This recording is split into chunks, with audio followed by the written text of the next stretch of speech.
Before words, before even the fragile architecture of conscious thought, the soul encountered a rupture that would echo through the entirety of its existence. This fracture was not born of error or sin, but was an inevitable rite of passage, a tearing away from the primordial wholeness in which all things were united in perfect harmony. To be born into the world of form and separation is to be marked by this primordial wound. It is a silent inheritance, carried not in the mind but in the very marrow of being, a wound so ancient that it feels like part of the very structure of existence itself. In this first great loss, we were severed from the timeless, from the boundless security of being utterly known and accepted. The soul, having tasted infinite belonging, now found itself thrust into a world of division, isolation, and yearning. This early trauma is not always remembered, nor can it easily be placed into words, but it vibrates within us nonetheless, shaping our longings, our fears, and our most sacred desires. It is the hidden architect behind the recurring patterns of abandonment, the quiet despair that even the most profound human connections sometimes fail to fully assuage. The original fracture creates a fundamental hunger, a desire not just for companionship, but for complete reunion with what was lost. It is not merely that we seek love, we seek the absolute love that can restore us to the state we dimly recall, but can no longer touch. And so, throughout life, we are driven to seek echoes of that lost wholeness in others, hoping to bridge the unbearable gap.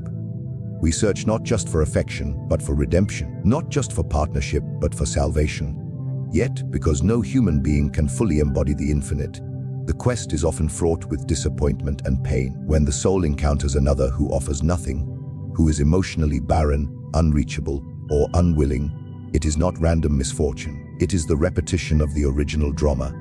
Something deep within recognizes the coldness, the absence, and is drawn toward it not out of masochism, but because it mirrors the first loss. The psyche, longing to master the ancient wound, tries to recreate the scene in order to triumph over it. This time, it imagines, if I love hard enough, if I am good enough, if I endure enough, I will finally heal what was broken. The unavailable beloved becomes a stage upon which the soul reenacts its most primal agony, hoping against hope for a different ending. Yet the soul's attraction to the one who can give nothing is not simply tragic. It is also deeply meaningful. It reveals the immense courage and vulnerability still alive within us. The refusal to become numb or indifferent in the face of life's original betrayal. Even in its confusion, the longing itself is a testimony to the soul's unbroken capacity for hope. That we are still capable of seeking love, even through pain, is proof that something essential within us has survived the great rupture. In the dance of these wounded loves, we are presented with a mirror in which the deepest truths about ourselves are reflected. We see our hunger, our despair, our yearning for validation and completion. We encounter the parts of ourselves that were left behind, abandoned, neglected. The other becomes less a partner and more a symbol, a carrier of the ancient themes of our own story. And if we have the courage to look beyond the surface, to hold the gaze of our own reflection, we begin to understand that the true healing we seek cannot be given to us by another, no matter how deeply we love them or how desperately we wish it to be otherwise. The original fracture of the soul is not something to be eradicated or forgotten. It is a sacred wound, a portal through which the soul is invited into a deeper relationship with itself and with the mystery of existence. To heal does not mean to erase the wound, but to transmute it, to recognize that it is precisely through this woundedness that we are capable of the deepest forms of empathy, of compassion, of love. Without the fracture, there would be no longing. Without the longing, no journey. Without the journey, no growth of the soul into its fullest and most luminous expression. In confronting the original wound, we are also confronting our most authentic selves. We are stripped of illusions, of the false securities offered by the world, and return to the raw and essential truth of what it means to be human, to yearn, to love, to suffer, to seek. The fracture reminds us that our separateness is both our greatest sorrow and the catalyst for our greatest transformation. It is only through the awareness of our wound that we can truly learn to love, not as a means of erasing our pain, but as a courageous act of embracing the beauty and tragedy of existence itself. The psyche, when it encounters emptiness or longing, does not sit idly by in silent suffering. Instead, it attempts to fill the void with projections, casting outward the hidden contents of the self onto others. We rarely, if ever, perceive others in their true form. Instead, we see them through the lens of our inner world, shaped by our fears, desires, wounds, and unacknowledged truths. When there is a deep wound within, a void that has never been fully acknowledged or healed, the soul is compelled to project its most profound pain and longing onto another person. This is not an intentional act, but rather an unconscious response, a mechanism the psyche employs to navigate the vast unknown of the inner self. The people in our lives are not seen as they are seen as the carriers of our projections, reflections of parts of ourselves that we have yet to face. When you fall in love with someone who offers you nothing, you are not just loving the person in front of you. You are, in fact, falling in love with the image you have created of them, the image that fills the emptiness inside you. The unavailable person represents the unconscious wound, the very thing that the soul cannot quite face or accept. There is something magnetic about this dynamic, something irresistibly compelling. The soul, longing for completion, reaches outward, latching onto the other, as if they hold the key to the fulfillment of a deep need. The projection acts as a veil, hiding the truth of the situation, allowing you to believe that the other person holds the missing pieces of your own soul. But this projection is not an act of rational choice. It is an instinctual drive born of an unconscious longing to fill the emptiness within. The soul does not project its needs and desires onto another person out of malice or ignorance. It does so out of necessity. There is a hunger within that demands satisfaction, and the psyche, in its innocence, believes that the one who seems emotionally distant or emotionally unavailable is the one capable of fulfilling this hunger. The more they withhold, the more you are drawn to them, because they represent something that your unconscious mind desires, the restoration of what was once whole. In a sense, the act of projection is an unconscious search for completion, a search that is doomed to failure, because the completeness you seek cannot be found outside of yourself. The other person, no matter how emotionally distant or unavailable, becomes a stand-in for the missing parts of yourself. They are the mirror in which you see your own unacknowledged needs, your own desires, your own unmet emotional wounds. And just as the soul longs to be whole again, it compels you to believe that if you love the other enough, if you endure enough, you will somehow be able to bridge the gap between the separation within you and the union you seek with them. The tragedy of projection is that it obscures the truth of the relationship, both with the other person and with oneself. You may begin to believe that you need the other person to heal your wounds, to fill the emptiness, to provide the love and validation that you crave. But in truth, you are only seeing your own pain reflected back at you. The more you project, the more you are unable to see the person as they are, as a separate being with their own needs, fears, and complexities.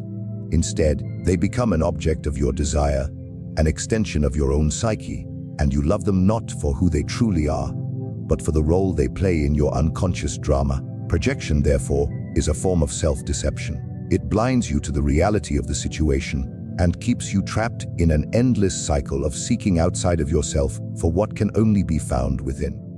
The more you attempt to love the other person in the hope that they will give you what you lack, the more you deny the truth that the source of your healing lies within you. It is a painful realization, one that often comes only after the exhaustion of endless attempts to win the love, affection, or attention that the other cannot or will not provide. In the act of projection, you may find yourself caught in a perpetual state of longing, of chasing after something that always remains just out of reach. The more the other person withholds, the more your soul clings to them, as if they were the key to unlocking the fulfillment you seek. This dynamic can lead to a deep sense of frustration, resentment, and even self-loathing. You begin to question your own worth, your own capacity to be loved, because the person you have projected your desires onto is incapable of offering what you need. But beneath the frustration and pain, there is an opportunity for transformation. The projections you place onto others are not merely misguided attempts at love. They are also invitations to look within. The soul's yearning for completion, when recognized and understood, becomes a path to self-awareness. Instead of continuing to project your needs onto others, you are called to turn inward, to confront the emptiness, the wounds, and the unacknowledged parts of yourself that cry out for attention and healing. By seeing the projection for what it is, a reflection of your own internal state, you begin to reclaim the parts of yourself that were previously hidden, rejected, or unacknowledged. The person you are projecting onto is no longer the object of your desire, but the catalyst for your own growth. They become a mirror, reflecting back to you the aspects of yourself that need to be healed, integrated, and loved. And in this process, you realize that the love you have been seeking in the other person was always meant to be found within yourself. There is a deeply ingrained belief within the human psyche that suffering holds the key to redemption, that through enough pain, endurance, and sacrifice, we will find a way to transcend our wounds. This belief is often unconscious, a shadow belief carried in the deepest recesses of the soul. It leads us to engage in relationships where suffering seems almost inevitable, where love is not seen as something that nourishes and heals, but as something that must be earned, won, or proven through the fire of pain. The idea that suffering redeems stems from an ancient impulse that suggests if we endure enough, if we sacrifice enough, we will somehow earn the right to be loved and accepted, not just by others, but by ourselves. When we love someone who can give us nothing, there is often a deep undercurrent of this belief. We may not recognize it in the moment, but something within us drives us to persist in the face of emotional neglect, indifference, or even outright rejection. The soul is seduced by the idea that if it loves enough, if it suffers long enough, the love will finally be returned, the wound will finally heal, and the fracture of the soul will be mended. This belief, however, is rooted in illusion. An illusion that suffering itself can bring about transformation. Suffering, when it is lived with a sense of unconscious resignation or martyrdom, does not heal the soul, it deepens the wound. It reinforces the very pattern of lack, feeding the belief that love is something that must be earned through pain, that the only way to prove one's worth is through sacrifice. In relationships where one person gives endlessly while the other withdraws, there is a subtle but pervasive message: the more you give, the more you will receive. Yet this pattern rarely results in reciprocal love or emotional fulfillment. Instead, it perpetuates a dynamic of unbalanced energy, where one person remains locked in a cycle of giving, and the other remains perpetually empty. At the heart of this illusion is the belief that love can be earned through suffering, that through the act of enduring pain without complaint, we prove our worthiness. This is not love. This is the attempt to fill the void with the illusion of self-sacrifice. True love does not require the sacrifice of the self. It does not demand that we diminish ourselves in order to prove that we deserve affection. Yet, when we believe that we must suffer in order to receive love, we begin to see ourselves through the lens of deficiency. We begin to see our value as something that must be proven through the endurance of pain. The illusion of redemptive suffering is particularly powerful because it is often intertwined with deeply rooted ideas of self-worth. For many, there is a pervasive sense that they are not enough unless they give all of themselves away. The psyche internalizes the belief that love can only be earned through relentless giving, through surrendering all that we are to another. This often leads to a cycle of self-neglect, where the person constantly sacrifices their own needs in the hope that the other will one day recognize their worth. But in truth, this sacrifice is not an act of love. It is an act of desperation, an attempt to fill a void that can never be filled by the love of another. It is an unconscious effort to prove that we are worthy of love, even when faced with a person who cannot offer us anything in return. This belief system, deeply embedded in the unconscious, forces us to engage in unhealthy dynamics where we constantly seek to prove our value through suffering. And the more we suffer, the more we reinforce the belief that love must be hard-earned. We find ourselves clinging to the idea that if we love unconditionally enough, the other will eventually come around, will eventually meet our needs, and will eventually reciprocate our feelings. But this is a fantasy, one that is built on a fragile foundation of wishful thinking and denial. The reality is that love cannot be forced. It cannot be manufactured through sheer willpower or pain. It can only emerge in its fullness when both individuals are ready to meet each other with authenticity, vulnerability, and openness. The myth of redemptive suffering often prevents us from seeing the truth of the relationship in front of us. We become so enmeshed in the idea that love requires sacrifice that we lose sight of the fact that love is an exchange of energy, attention, care, and respect. It is a dynamic that requires mutual participation. When one person is continuously giving and the other is consistently withholding, there is no balance, no reciprocity, no true love. Instead, there is a pattern of emotional starvation, where one person remains trapped in the illusion that love is something that must be earned through suffering, while the other person remains free of responsibility for the emotional well-being of the relationship. But the soul, in its deeper wisdom, knows that suffering alone cannot redeem. The suffering we endure in the name of love can only transform us when it is met with conscious awareness, when it is acknowledged as a path to self-realization, rather than a means of earning another's affection. There is no redemption in suffering for its own sake. The only redemption comes when we recognize that we do not need to prove our worth through pain, that we are inherently worthy of love simply because we exist. The wound we carry, no matter how deep, is not a reflection of our inadequacy, but a call to embrace ourselves fully, without conditions. Once we let go of the illusion that suffering is the key to love, we are free to step into a new understanding of love. One where we do not need to sacrifice ourselves to receive affection. One where we can love others without losing ourselves in the process. True love arises not from the act of enduring pain, but from the realization that love is an expression of wholeness, not lack. When we let go of the need to prove ourselves through suffering, we can begin to experience love in its truest, most abundant form. A love that nourishes, heals, and elevates us, rather than draining us and reinforcing our wounds. The allure of emotional unavailability is one of the most perplexing dynamics within human relationships. It is a pull that cannot easily be explained by the rational mind, yet its grip on the soul is undeniable. There is something magnetic about the person who remains emotionally distant, elusive, and detached. This attraction is not born of love or affection, but of something deeper, something darker, a complex interplay of unresolved wounds, unmet needs, and unconscious desires.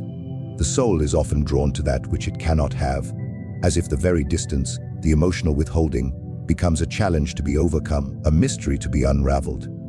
The more unavailable someone is, the more compelling they seem, and the more the soul seeks to bridge the gap between the two of you. In truth, this attraction is not a simple desire for love or connection, but a reflection of the soul's search for wholeness. The emotional unavailability of the other person mirrors something within the self, a part of the soul that is also distant, inaccessible, or unwilling to be seen. The person who is emotionally unavailable becomes a mirror, reflecting the very parts of us that have been shut off, repressed, or abandoned. The unconscious mind, sensing this mirror image, is drawn to it with an intensity that defies logic.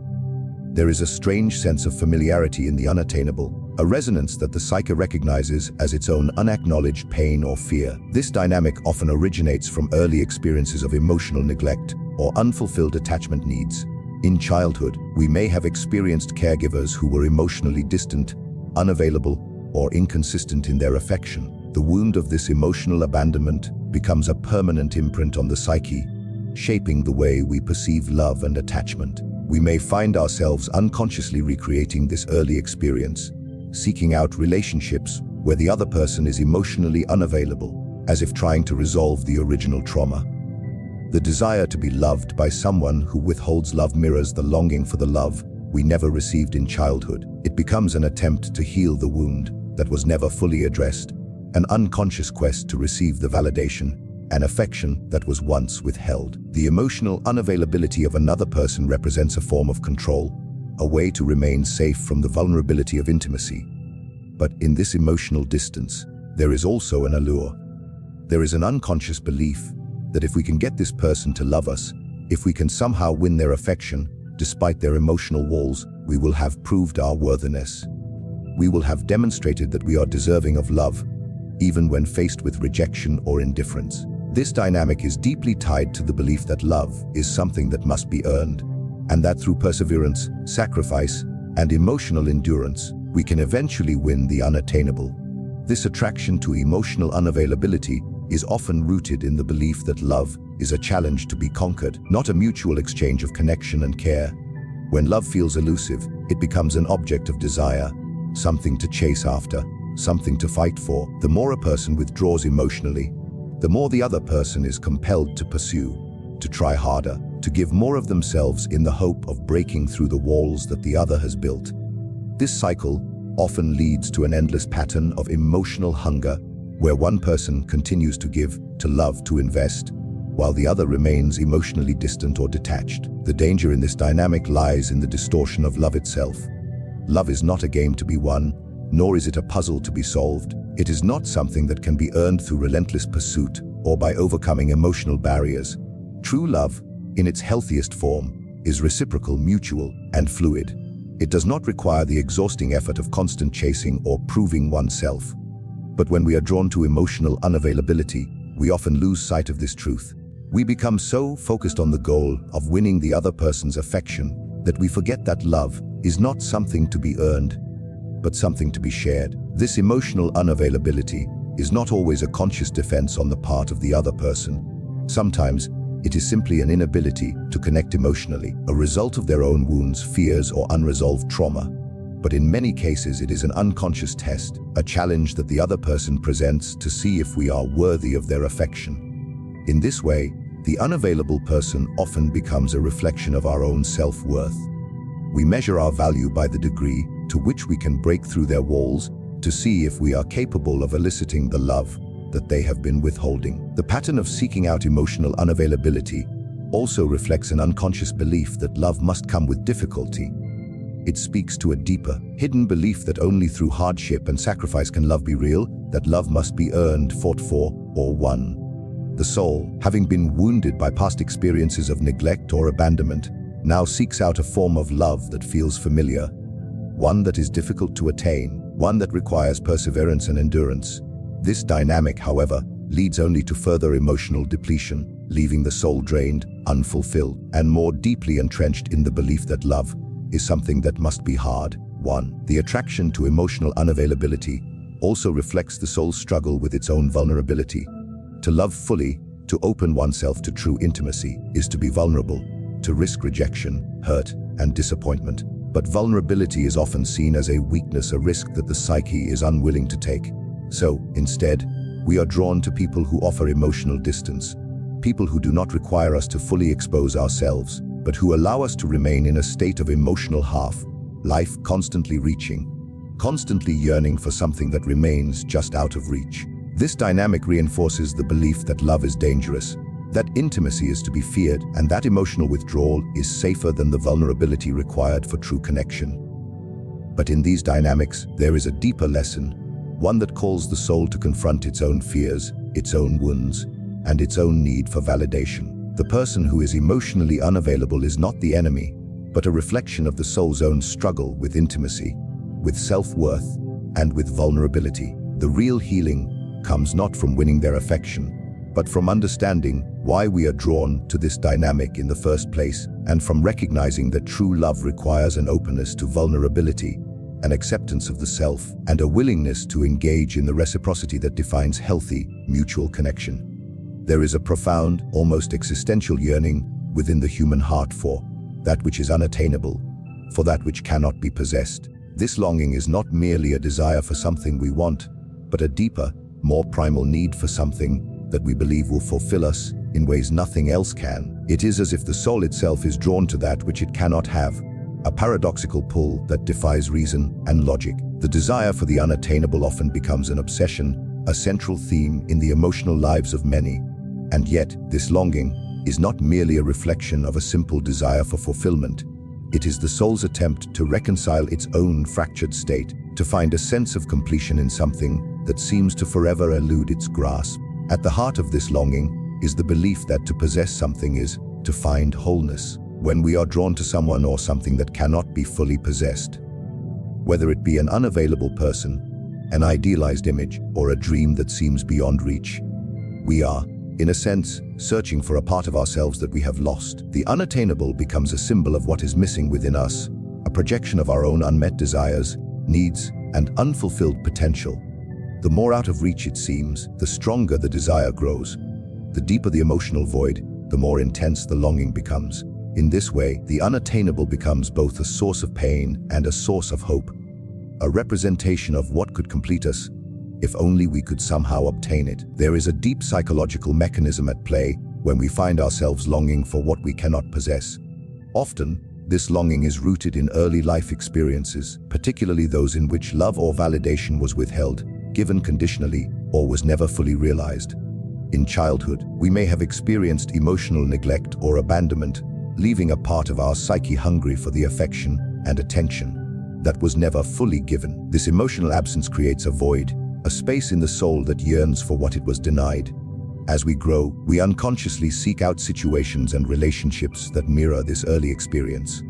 The unattainable person, the emotionally unavailable lover, or the idealized figure becomes the object of our desire because they represent the very thing that we were never able to possess: love, acceptance, and connection. In this dynamic, the longing for the unattainable is not just about wanting someone who is unavailable, but about seeking to fill a deep inner emptiness. The more elusive the object of desire, the greater the emotional charge. There is a sense of challenge, of something to be won, as if by conquering this unattainable love or ideal, we will finally resolve the unresolved pain of our past. But in truth, the unattainable remains elusive because it is an illusion, a projection of our deepest needs and desires. We are not really chasing after the person or object itself, but rather the idea of what it represents: fulfillment, love-worthiness. The more we long for something we cannot have, the more it becomes a projection of our inner selves. We begin to attribute qualities to the unattainable that may not even exist in the person or thing we are pursuing. We imagine that if we could only possess this elusive object, all of our emotional wounds would be healed and our lives would be transformed. The unattainable becomes a symbol of our deepest desires for completeness and wholeness, a fantasy of perfection that cannot be realized in the material world. And yet, we continue to pursue it, driven by the hope that, one day, we might somehow bridge the gap between our inner longing and the external reality. This longing for what cannot be possessed also speaks to a deeper existential truth: the fact that there is always a part of life that is out of our control, that remains beyond our reach. The unattainable represents the fundamental uncertainty and impermanence of life itself. It is a reflection of the fact that no matter how much we strive, no matter how much we give, there are forces beyond our control, forces that shape our lives and relationships in ways we cannot predict or influence. This realization can be profoundly disorienting, as it challenges our sense of agency and our belief that we can control the course of our own lives. At the same time, the longing for what cannot be possessed reveals a paradox at the heart of human existence: the tension between desire and acceptance, between striving and letting go. On one hand, we are driven by the need to possess, to claim, to own, as if through possession we can secure our happiness and peace. On the other hand, there is a deep, often unacknowledged part of the soul that knows that true peace and fulfillment come not from possession, but from acceptance of what is. The unattainable, in its very elusiveness, calls us to confront the limits of our own power and control, and to come to terms with the fact that some things cannot be possessed, and that is okay. In this acceptance, there is a kind of freedom, a freedom from the endless chase, from the cycle of desire that always leads to dissatisfaction and frustration. Yet, the soul continues to chase the unattainable. Why? Because this longing is not just about obtaining an object of desire. It is about the pursuit of something deeper, something more essential to the human condition. It is about the search for meaning, for connection, for a sense of belonging. The unattainable represents a form of yearning that transcends the material world and reaches into the spiritual, emotional, and existential dimensions of our being. The longing for what cannot be possessed is a reflection of the soul's search for unity. Unity with others, with itself, and with the greater mysteries of existence. It is a longing for completeness that can never be fully realized in the external world, but can only be found within, through acceptance, self-awareness, and spiritual growth. This longing also reveals the dual nature of desire. On one hand, desire propels us forward, urging us to strive for greater things, to reach for the stars, to grow, evolve, and expand our horizons.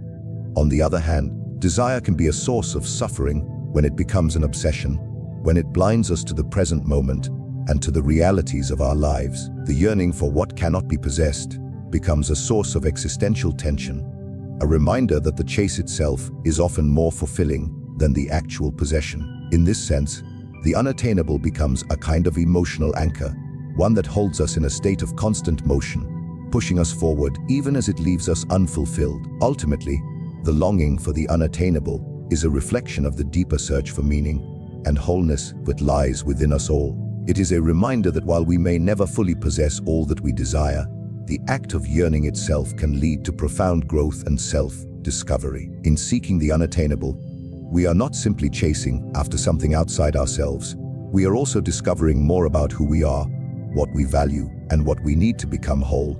Through this journey, we learn to navigate the tension between desire and acceptance, and in doing so, we come closer to understanding the true nature of love, fulfillment, and the soul's deepest yearnings.